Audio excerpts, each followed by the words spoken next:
आखिरकार इजराइल और अमेरिका अकेले पड़ गए। आखिरकार अमेरिका और इजराइल की बुरी हार हुई। आखिरकार फिलिस्तीन की बड़ी जीत का ऐलान हुआ है। जी हां, 142 देशों ने फिलिस्तीन के मान्यता वाले प्रस्ताव को अपना समर्थन दे दिया। अंतर्राष्ट्रीय स्तर पर इससे बड़ी फजीयत न अमेरिका की और न इजराइल की कभी हुई होगी। लेकिन खबर यही नहीं है कि उन 142 देशों ने फिलिस्तीन को देश का दर्जा देने वाले प्रस्ताव का समर्थन किया, बल्कि उनमें कई ऐसे देश शामिल हैं जो अमेरिका के एक भी बयान, एक भी आदेश का उल्लंघन नहीं कर सकते। लेकिन अब खुल्लम खुल्ला उन्होंने अमेरिका के खिलाफ जाकर फिलिस्तीन का समर्थन कर दिया। लेकिन खबर यहां से आगे की भी है। जिस वक्त यह पूरा प्रस्ताव आ रहा था, उस समय इजराइल के अंदर सायरन बज रहे थे, धमाके हो रहे थे, मिसाइलें गिर रही थी। यह खबर भी आपको दिखाऊंगा। कतर के प्रधानमंत्री ने वो कौन सा बयान दिया है और कौन सा कदम उठाया जिसने इजराइल के साथ साथ अमेरिका को भी कपकपाने पर मजबूर कर दिया। ये सारी खबरें आप देखते चलिएगा और सऊदी अरब से जुड़ी खबर भी है। नमस्कार, मैं हूं प्रज्वल गौतम और आप देख रहे हैं टाइम्स एक्सप्रेस। शुरुआत इस खबर के साथ कर रहा हूं। पहले ही देखिए, इसमें 3 रंग आपको नजर आ रहे होंगे। सबसे ज्यादा हरे हरे प्लस हरे, उसके बाद रेड कलर और एक येलो है जिसमें क्रॉस बना है। ये क्या है? ये यूएन का वो वोटिंग चार्ट है जिस वोटिंग चार्ट पर पता लगा कि कितने देशों ने फिलिस्तीन को एक देश के तौर पर मान्यता देने के लिए तैयार है। 142 देशों ने, जी हां, मैं फिर बोल रहा हूं, सुनिए, 142 कंट्रीज ऐसी हैं जिन्होंने इजराइल और अमेरिका दोनों के खिलाफ मोर्चा खोल दिया, जिन्होंने खुल्लम खुल्ला कह दिया कि हम तुम्हारे साथ नहीं हैं। इनमें कई ऐसे देश हैं, मैं अभी भी कह रहा हूं, इनमें कई ऐसे देश हैं जो अमेरिका की वजह से फिलिस्तीन के खिलाफ खड़े थे, इजराइल के साथ खड़े थे, लेकिन 23 महीनों के भीतर ऐसा चक्र घूमा है कि वो फिलिस्तीन के साथ खड़े हैं। उन्होंने कहा बिल्कुल सही है, 2 नेशन थ्योरी सही है, अगर इजराइल को मान्यता है तो फिलिस्तीन को क्यों नहीं। हम कैसे एक पूरे इलाके को सिर्फ एक दुश्मन देश, उसका जो दुश्मन देश है उसके हवाले छोड़कर खड़े रह सकते हैं? नहीं, अब हमें फिलिस्तीन को समर्थन देना होगा और फिलिस्तीन को देश के तौर पर मान्यता देनी होगी। इसमें कौन कौन से देश है? इसमें ऑस्ट्रेलिया जैसा देश है, इसमें कई और देश हैं जिन्होंने खुलकर कहा कि नहीं, हम तो साथ खड़े हैं। इसमें ब्रिटेन, इसमें फ्रांस, इसमें इंग्लैंड जैसे देश हैं, इसमें यूरोप के 27 देश शामिल हैं।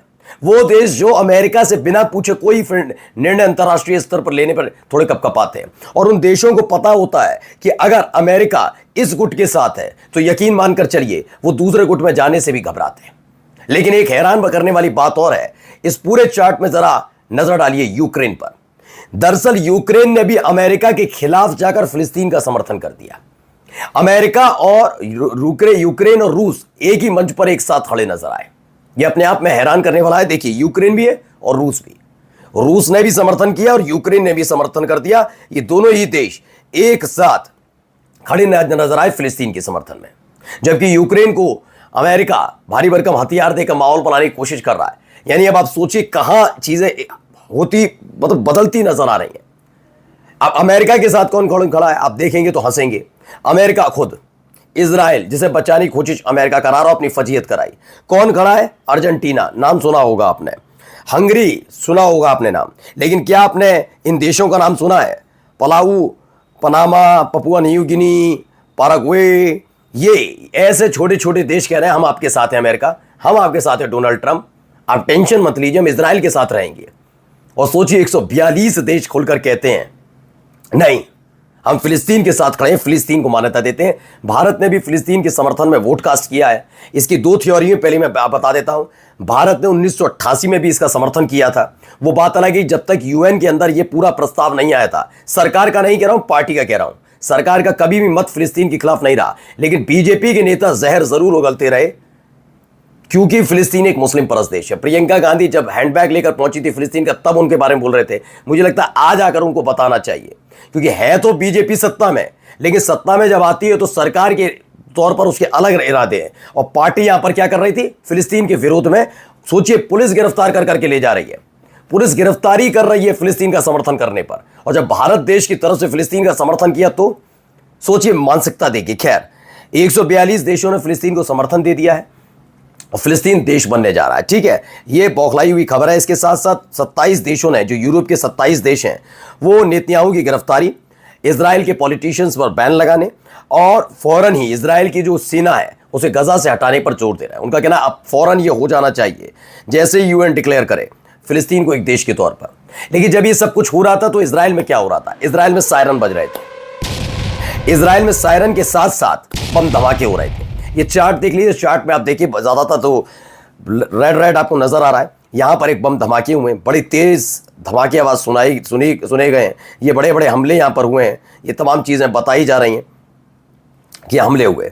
फिलहाल इजराइल इसको लेकर एक और बड़ी खबर निकल कर आई। सऊदी अरब थर्ड मिसाइल सिस्टम इंटरसेप्टेड, ये एक खबर निकल कर आई। ये तस्वीर में आप देख सकते हैं।